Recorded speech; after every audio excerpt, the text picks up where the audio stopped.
दोस्तों, भारतीय साहित्य का एक महत्वपूर्ण ग्रंथ श्रीमद् भगवद गीता आध्यात्मिकता, धर्म और जीवन के तत्वों को समझने का एक महान उपकरण है।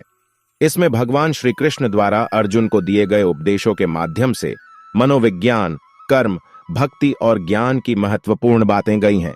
श्रीमद् भागवत गीता की 7 महत्वपूर्ण बातें हैं जो हम आपके साथ साझा कर रहे हैं। नंबर 1, ईश्वर का स्वरूप। भगवान कृष्ण गीता में अपना स्वरूप व्यक्त करते हुए बताते हैं कि वे संपूर्ण जगत के संरक्षक, संचालक और ईश्वर हैं।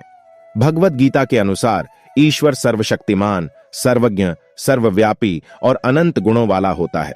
वे सृष्टि के संचालक और नियंता होते हैं और सभी जीवों के कर्मों का फल देने वाले होते हैं। ईश्वर का स्वरूप अत्यंत परिपूर्ण और अद्वितीय होता है और वे सभी धर्मों के संरक्षक और प्रेमी होते हैं। नंबर 2, कर्मयोग। गीता में कर्मयोग को बड़ा महत्व दिया गया है। यह कहता है कि मनुष्य को अधिक मेहनत और समर्पण से कर्म करना चाहिए और फलों के आशा के बिना कर्म करना चाहिए। भगवत गीता में कर्मयोग को एक महत्वपूर्ण आध्यात्मिक साधना के रूप में बताया गया है। कर्मयोग का मुख्य उद्देश्य कर्म करते समय फल की चिंता से मुक्त होना है। नंबर 3, जीवन का लक्ष्य।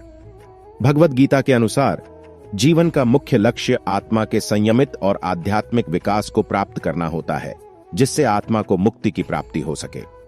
गीता में जीवन का लक्ष्य केवल सुख, समृद्धि या आनंद में सन्निहित नहीं है। जीवन का सच्चा लक्ष्य आत्मनिरीक्षण, आध्यात्मिक उन्नति और परमात्मा के साथ संपूर्ण एकता में है। नंबर 4, आत्मा और शरीर। भगवान श्री कृष्ण गीता में आत्मा और शरीर के मध्य संबंध को स्पष्ट करते हैं।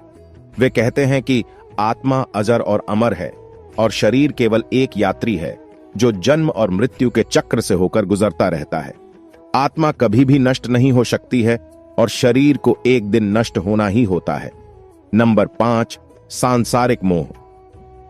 भगवत गीता में सांसारिक मोह के बारे में बहुत ही महत्वपूर्ण बातें बताई गई हैं। भगवान श्री कृष्ण कहते हैं कि संसार के भोगों और आसक्तियों में लीन होने से मनुष्य का उद्धार नहीं हो सकता है और वह आध्यात्मिक उन्नति नहीं प्राप्त कर सकता। मनुष्य को एक समय के बाद सांसारिक मोह को त्याग देना चाहिए, क्योंकि जब तक उन्हें सांसारिक मोह रहेगा तब तक उन्हें मोक्ष की प्राप्ति नहीं हो सकती है।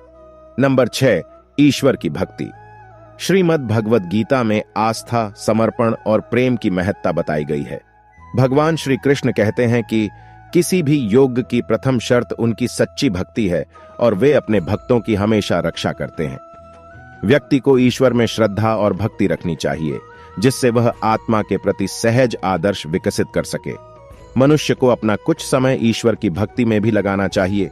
यदि वह भगवान की भक्ति करता है तो उसे उसके कर्मों के हिसाब से फल भी मिलता है। नंबर 7, मोक्ष। भगवान श्री कृष्ण ने अर्जुन को जीवन के विभिन्न पहलुओं के बारे में शिक्षा दी है, जिसमें मोक्ष का भी महत्वपूर्ण स्थान है। भगवत गीता में मोक्ष का अर्थ मुक्ति या मुक्त होना है। इसमें मोक्ष का व्यापक और गहरा अर्थ बताया गया है, जो आत्मा के अनंत चेतना की बंधन मुक्ति का प्रतीक है। भगवान श्री कृष्ण ने गीता में जीवन के विभिन्न मार्गों को दर्शाया है जो मोक्ष की प्राप्ति के लिए उपयुक्त हैं। वे कहते हैं कि मोक्ष सच्ची आध्यात्मिक प्रगति और आनंद का सच्चा स्रोत है और यह साधक को आत्मिक बंधन से मुक्ति देता है। मोक्ष व्यक्ति को संसारिक बंधन से मुक्त करके उसे अनंत ज्ञान, शांति और आनंद की प्राप्ति करवाता है। इसका अर्थ होता है कि आत्मा के निजी और अद्वितीय स्वरूप को पहचानना और नित्य अवस्था में परमात्मा के साथ मिलकर शांति का अनुभव करना है। दोस्तों, भगवत गीता का संदेश है कि हमें आत्मा के साथ आत्मीयता बनानी चाहिए, कर्मों में समर्पित रहना चाहिए, धर्म का पालन करना चाहिए, भगवान में भक्ति रखनी चाहिए और मोक्ष की प्राप्ति के लिए प्रयत्नशील रहना चाहिए। यह भगवत गीता हमें अपने जीवन को एक सजीव और उद्देश्यपूर्ण दिशा में देखने की प्रेरणा देती है और हमें सही राह पर चलने के लिए मार्गदर्शन करती है। दोस्तों, इसी तरह और भी मोटिवेशनल वीडियो देखने के लिए आप हमारे चैनल को लाइक करें, शेयर करें और सब्सक्राइब करें। धन्यवाद।